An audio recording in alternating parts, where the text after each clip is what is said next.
நான் சிகப்பு உடை அணிந்து கொண்டிருக்கிறேன். நடுவில் அமர்ந்திருக்கின்ற அருட்தந்தை ஜேம்ஸ் வெள்ளை உடை அணிந்திருக்கிறார். இதுதான் முரண்பாடு. ஏன் இந்த முரண்பாடு? இது அருமையான கருத்து இன்றைக்கு நமக்கு சொல்லுகிறது. சாவும் நித்திய வாழ்வும். கடைசி பேரடாக்ஸ் அதுதான். நம்ம சாவுன்னு சொல்கிறோம், கதை முடிஞ்சுது அன்றோம்.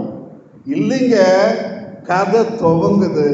உண்மையான கதை இப்போதான் தொடங்குது. இது வரைக்கும் நடந்தது கனவு, இதுதான் நனவு என்பதை உணர்த்துவதற்குத்தான் நாங்கள் ரெட்டு போட்டிருக்கோம், அங்கே ஒயிட் போட்டிருக்காரு. சுருக்கமாக சொல்லணும்னா, சினிமா பாஷையில் எப்படி இருந்தவர் இப்படி ஆயிட்டார். இதுதாங்க வாழ்க்கையின் தத்துவம். கடவுளே எப்படி இருந்தவர் இப்படி ஆயிட்டார். நேசன் எப்படி இருந்தவர்.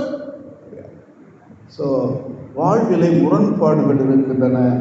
அதை ஏற்றுக்கொண்டால் நம்ம எந்த ஒரு உணர்ச்சியையும் நாம் சாதிக்கலாம்.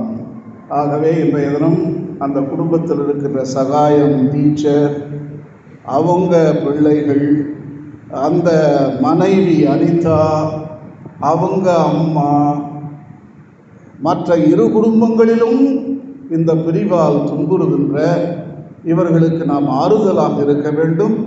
அந்த அனிதாக்கும் நேசனுக்கும் 2 ஆண் பிள்ளைகள், இதுதானே, ஒரு பொண்ணு 2 ஆண். ஸோ ஆகவே அவர்கள் உண்மையாகவே பிரிவால் நலிந்து கொண்டிருக்கின்ற இந்த வேளையிலே முரண்பாடு கதெல்லாம் சொன்னால் அவங்க கேட்க மாட்டாங்க.